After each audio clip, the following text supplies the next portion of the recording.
Welcome to Roleplaying History, the podcast where we explore the history of role-playing games. I'm Wayne Davis, and I'll be your guide for today's tour. Episode 71, Dungeons & Dragons, 4th Edition.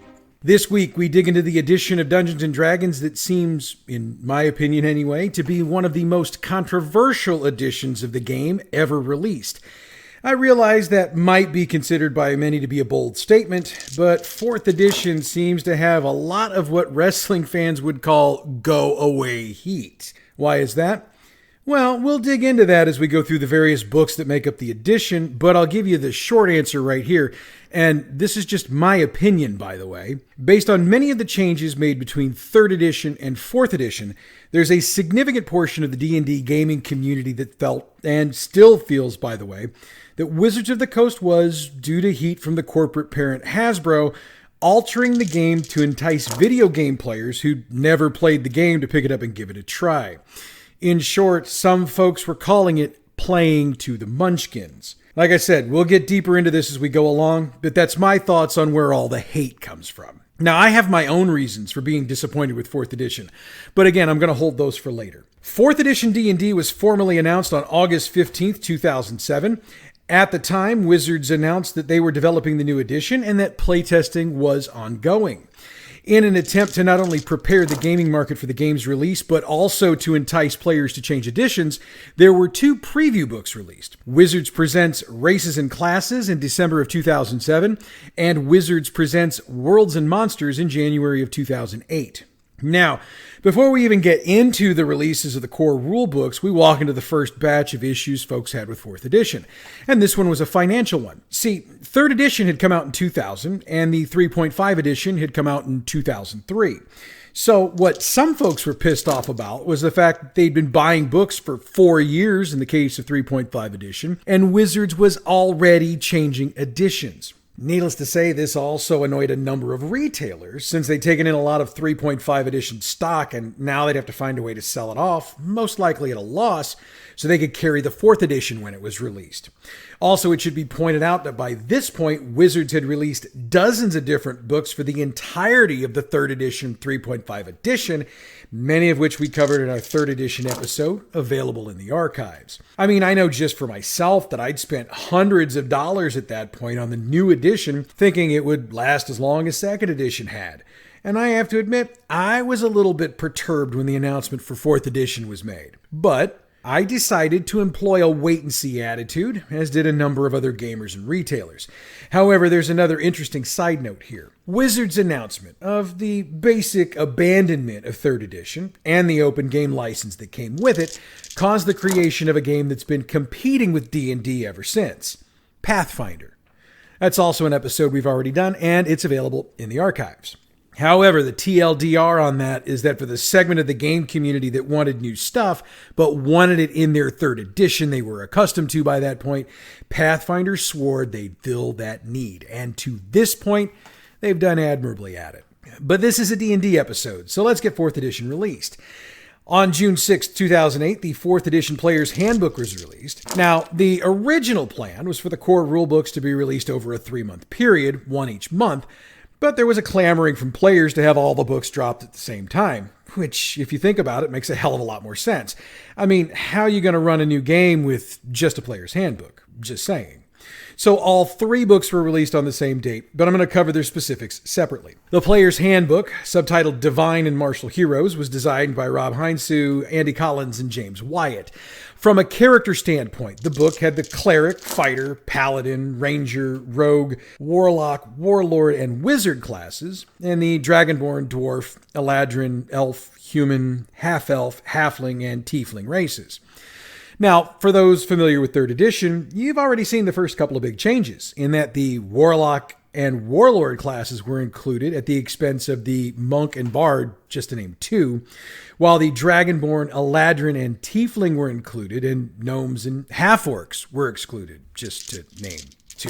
At the time, Wizards promised fans that the races and classes that had been omitted from what they were calling the first Player's Handbook would be included in another release.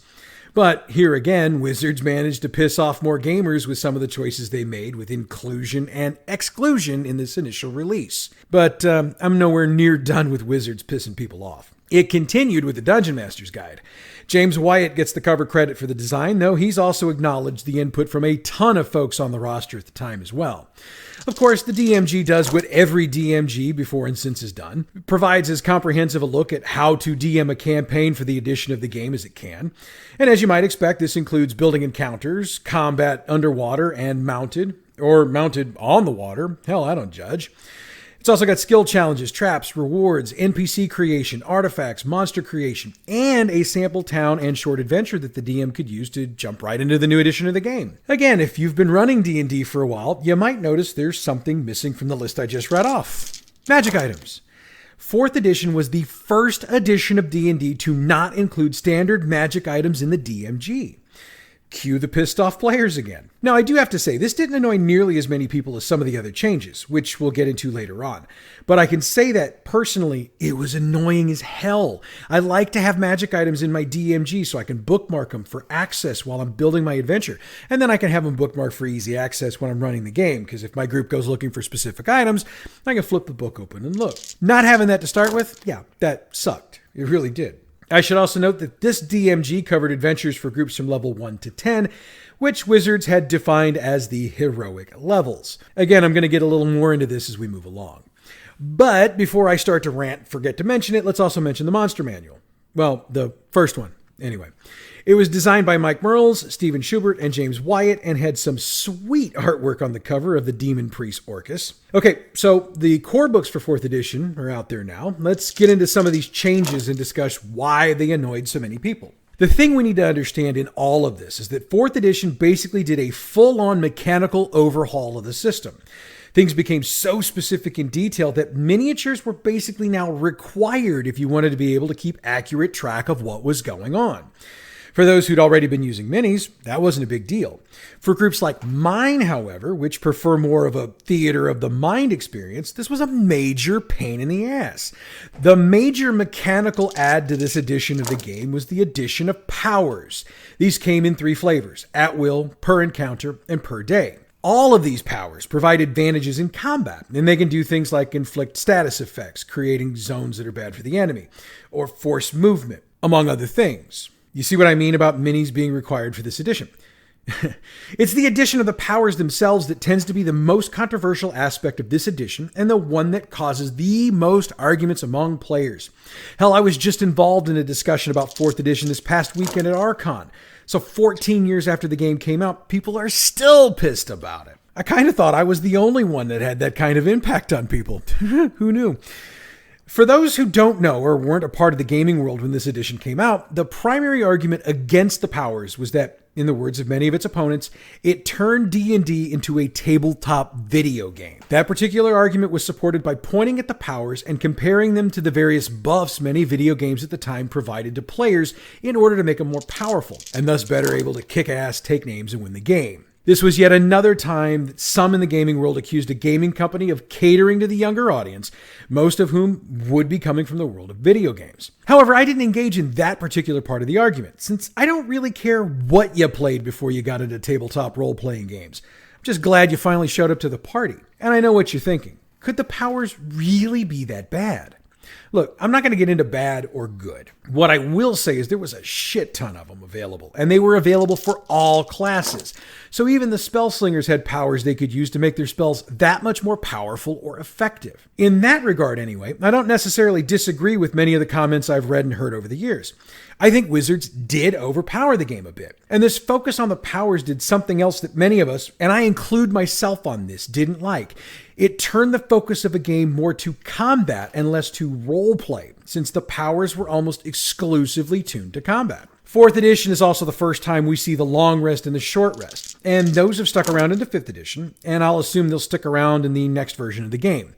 The long rest is 8 hours of sleep, while the short rest is considered to be 4 hours, but sleep isn't necessarily a part of it. This change also caused many in the game world to groan, and it still does, by the way. Before this change, it was understood that unless it was life or death for your characters, you needed to manage your resources, and in this case I mean hit points, action surges if you had them, spells, and special abilities. The idea was that once you entered that dungeon, you were going to get as much of it conquered as you could before you retreated to find a good place to set up camp and sleep so you could regain all your goodies. With the short rest being introduced, which provides a partial restoration of resources, the mindset of a player could change as well.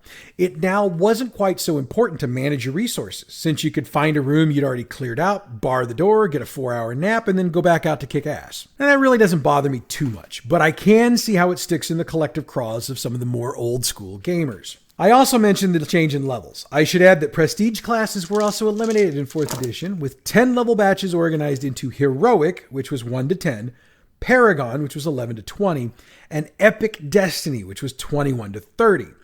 And as you can see, the maximum level cap was also increased to 30 with the changes. The concept of the Paragon came with the Paragon Path, which the player would choose for their character based on their class at level 11, and the character would gain new powers from that path as they moved on. At level 21, the player would choose an Epic Destiny for their character, and it worked very similar to the way the Paragon worked. Again, for many gamers, this smelled a lot like the advancement system in some video games, and only worked to reinforce their opinions of 4th edition, and it did it in a negative way. So when you hear players talk about how controversial 4th edition D&D is and was, these things are primarily what they're talking about. But they're not the only thing. There's 2 more things that tend to piss off this group of gamers, and I'm going to get to them a little later on in the show. First, let's get into those additional players' handbooks, dungeon masters' guides, and monster manuals that were released to support 4th edition. Actually, before we do that, I want to take a minute to mention that the new release plan for Wizards with 4th edition was to release 3 core books and 3 setting books each year. For 2008, the setting books were for the Forgotten Realms, which was the most popular setting in D&D to this point, which should have meant the books would fly off the shelves. Yeah, that didn't happen. The Forgotten Realms Campaign Guide, the Forgotten Realms Player's Guide, and the adventure Scepter Tower of Spellguard were all released in 2008, and while they sold, they didn't sell as well as expected. Certainly not as well as the releases for 3rd edition had. And by the way, that was including some of those 3rd edition books that got critically trashed. Most writers agree that the reason for this is that there were still so many people pissed at Wizards for the 4th edition changes, not even the mighty Forgotten Realms could save it at that point. Now, I bought them, but I'm kind of a gaming pack rat like that. When a new system comes out, I tend to buy all of the new releases for it and then just assimilate them into my games. In this case, I was apparently in the minority. Anyway, let's move on to 2009. In March of that year, the Player's Handbook 2 was released. Rob Heinsohn, Mike Mearls, and Robert J. Schwalb get creative credit for this book, and it brought the Avenger, Barbarian, Bard, Druid, Invoker, Shaman, Sorcerer, and Warden classes in, and added the Deva, Gnome, Goliath, Half-Orc, and Shifter classes to the game. The DMG2 came out in September of 2009, and Greg Gordon, Robin D. Laws, and Mike Mearls were the writers. DMG2 went a bit deeper into the DM's creative process, getting into group storytelling, advanced encounters, skill challenges, customizing monsters, and working in those adventures and campaigns for Paragon-level characters. This version also has standard magic items, which means the creative team had at least somewhat listened to the feedback from their players. Monster Manual 2 also dropped in 2009, and Rob Heinsohn and Chris Sims were the writers responsible. Centaurs and Frost Giants show up here after having been omitted from the first book. They also get into monsters to challenge at the 3 different character tiers, Heroic, Paragon, and Epic level, and provide ways to modify existing monsters to fit those challenges. Now, it should also be added that the Eberron setting made its 4th edition debut during 2009, and it was much better received than the Forgotten Realms had been. In fact, all of the books that came out in 2009 were better received. Most writers agree it was most likely due to the fact that by this point, the gamers who'd been railing against 4th edition throughout 2008 had moved on, either back to D&D 3rd edition or to Pathfinder, and those who were left were legitimately interested in seeing what the 4th edition system could bring to them. One other thing that might have helped with this series of books is the DMG2 contained an update for the Sigil setting, which hadn't been used in official D&D materials since the Planescape setting books back in 2nd edition. Sigil had been a fan favorite setting since its introduction in 1994, and players had been practically begging Wizards for a 3rd edition upgrade. While that didn't officially happen at the time, they did bring it out here, though in a smaller version than fans might have wanted. There's one more release in this part of the line I wanted to hit on before we move on. The Player's Handbook 3 was dropped on March 16, 2010, and was designed by Mike Mearls, Bruce R. Cordell, and Robert J. Schwalb. It included the Ardent, Battleming, Monk, Scion, Ruin Priest, and Seeker classes, and the Wilden, Minotaur, Githzari, and Shardmine races. There were also new rules included for multi-classing hybrid characters, which hadn't been a part of the previous 2 installments. Again, the book sold fairly well, and again, we can assume it's because most of the naysayers had moved on at that point. So with all these books having been released, one could safely say Wizards won the argument, right? No need to make any more changes? This is Wizards we're talking about. Let's not get ahead of ourselves here. By 2010, Wizards of the Coast had decided they'd done as much as they could to bring established gamers over to 4th edition. What they decided to do next was to come up with a way to bring in the gamer who'd either never gamed before or who'd never played D&D before. And they decided that to do that, they'd need to renovate the edition a bit. Yeah, they decided to renovate a barely 2-year-old system. Normally, this is where I'd say something snarky about the old school gamers coming back into the room to be pissed off, but they'd already thrown in the towel and started playing something else. The folks who'd stuck around and bought all the new materials over the past few years got pissed off, though, especially with some of the changes that were made. Wizards called the upgrade the Essentials system, and while they stated up front it wasn't a new edition of the game, they did concede that they utilized all the errata they'd come up with over 2+ years and fixed the game. But as we'll note, they also snuck in some changes in there that actually changed the system itself. The Essentials system was designed to be a lower cost option for new gamers so that they'd be more inclined to purchase the book and get into the system. And it brought back something most gamers hadn't seen in nearly 20 years at that point. A boxed starter set. Much like the old basic rules from the late 70s and early 80s, this edition had just enough information in it for a group to get started and run for a few levels before needing to upgrade to the new books. And it was intended for players to move up to the essential books from here, though upgrading to the big books was also fine since Wizards would still be getting a 4E player either way. The design of most of the books in the Essentials line was also different. They were trade paperbacks laid out in the digest style, and we've discussed that 100 times before in this show. 4 books came out overall, with 3 of them releasing in October of 2010.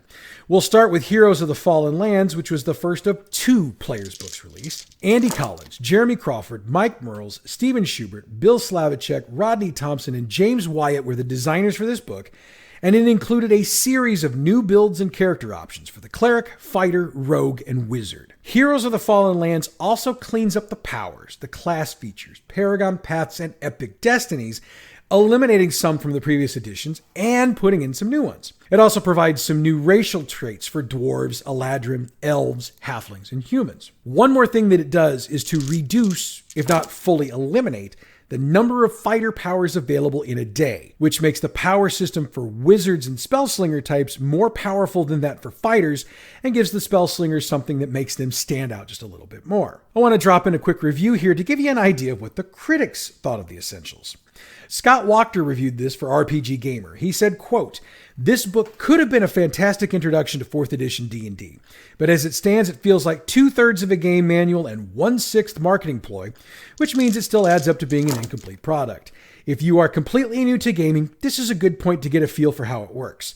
But if you're just looking to get your feet wet with 4E, you might as well go straight for the deep end with a real player's handbook." End quote.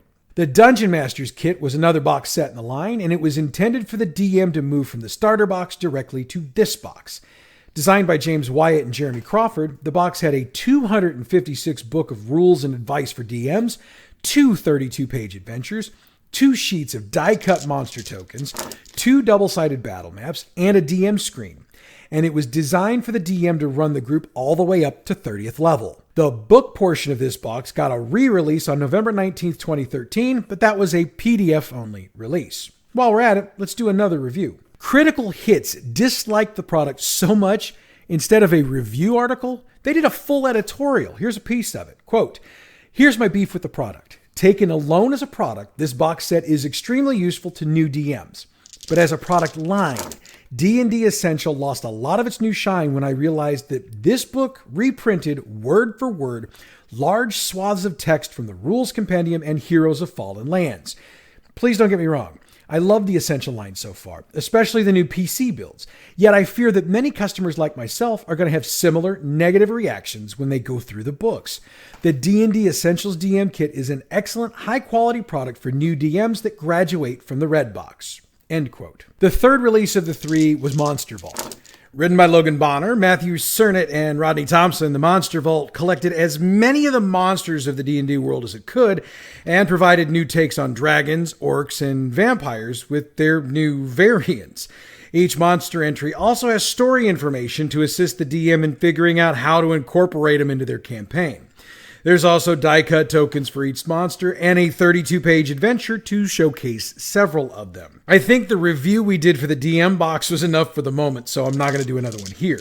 What I will say is that Monster Vault won a Silver Any Award for Best Monster/Adversary. The last book in the line is Heroes of the Forgotten Kingdoms. Written by Mike Mearls and assisted by most of the creative team, this book brought new builds for the Druid, Paladin, Ranger, and Warlock. By the way, the Hexblade, which Matt Colville has done a variation on in some of his games on YouTube, makes its appearance here as the Warlock variant. Much like Heroes of the Fallen Lands, there are more or different powers, class features, hero, paragon, and epic stuff, and new racial features. Heroes of the Forgotten Kingdom also got a PDF release on September 1st, 2015. Now, most of the reviewers of this book noticed the same thing. Heroes of the Fallen Lands and Heroes of the Forgotten Kingdoms seem to be practically identical for about 70 pages. However, once you get past that, Forgotten Kingdoms does have a lot of useful information in it, though reviewers continue to note that a player would be better off buying the regular books instead of the Essentials line. And the sales numbers seem to prove that out as well. While Essentials sold okay, it never got anywhere near the numbers Wizards had hoped for, and when that was combined with the lower than expected numbers for the rest of the edition, it was pretty quickly determined that another new edition would probably be the answer. That would be 5th edition, and that's going to be another show down the line. Okay, so a bit ago I mentioned that there were 2 other reasons gamers were mad about the 4th edition. Needless to say, the release of Essentials tended to upset folks, especially those who'd shelled out for all the books to that point, only to find out Wizards was basically dumping them for another new system. The other point is one that started out with a lot of promise, but wound up falling flat. When 4th edition was announced, it was also announced that this edition of D&D would also be supported online with what was called D&D Insider. As pitched to the game community, Insider was eventually going to be a fully immersive program, allowing for the creation of characters online, as well as providing DMs with a desktop program they could use to build their maps and encounters, and maybe even run the game on. Now remember, this was 2008. Yes, I realize 2008 wasn't the Stone Age for computer technology. However, some of what was being promised certainly seemed like it was well ahead of its time. And turned out it was the case. While the character creator was available at launch, the dungeon builder was never fully realized, and it quickly became apparent it was due to the technology of that time. Sure, now we've got dozens of different options out there to build a dungeon and run our players through it online. But with the monthly cost of D&D Insider being what it was, just having an online character builder didn't cut it for some players and DMs. For me, I used it for the duration of the time I ran 4E, and I thought the builder was quite nice. It incorporated all of the books, so unlike D&D Beyond, I didn't have to buy the books I needed for the characters in my campaign. I could also print out sheets with just the powers each individual player had, and I could hand it to them, so they wouldn't have to keep looking them up in the book every time they needed them.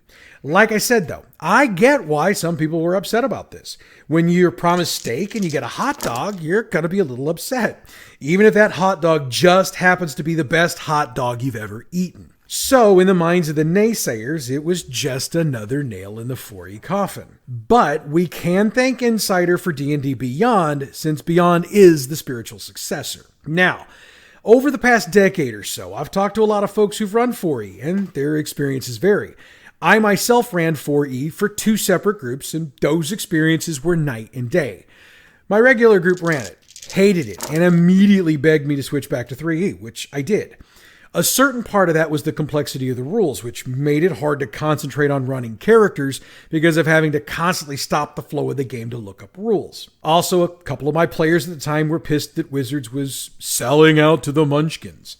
However, I had a second group that I ran for, my 2 nieces and their friends. It's the one and only time I've been the only cis male at a game table, and running for them, that was fun.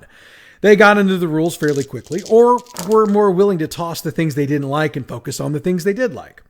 That's a game we still talk about when we're all together, including at my oldest niece's wedding several years ago when I was the officiant and all 4 women were there. We kept tossing some of the more memorable lines back at each other from that game while we were in the back waiting to go out to start the ceremony. Those were fun times. And for me, that's what a game should be. Fun times that you'll remember for years later. For some, 4E provided that. For others, it really only provided nightmares. Overall, I really wasn't a fan of 4E, but I won't say I hate it. Instead, I'd prefer to say that while I did run it at one time, I'm not really interested in running it today. That being said, there are certain rules from that edition that I've been known to sneak into a 5e game from time to time. And if you're curious about that, I'd suggest watching Matt Colville's Running the Game series on YouTube, because he and I think alike in that regard, and I was doing some of what he's talking about doing long before I ever saw it in his video. And if you do it right, your players won't even know it. Anyway, with that, we've come to the end of today's tour. Next week, I'm going to stay in the D&D world because I want to cover a setting that you either love or you have no clue what the hell it's all about. Spelljammer. As we wrap up this week, I wanted to take a minute to thank all of the folks who came up to our table at Archon 45 last weekend. I jokingly tweeted at one point that I must officially be a gaming content creator since I sat through a number of stories from gamers who told me all about their favorite Deadlands Classics games. But you know what? I wouldn't have had it any other way. And we're already working up our plans for next year's con, and I can assure you it's going to be bigger and better than what we did this year. I also had a few folks on Twitter ask me when the Bad GM team will be heading back out for another con. The easy answer is this. If it's local to us, which is the Metro St. Louis area and about an hour or two around it, we'll probably try to be there, though not necessarily with a full booth or a table. Beyond that, well, hey, if you're part of running or organizing a convention, or you know somebody who is, and you're interested in having us there, I find it very hard to say no to an invitation.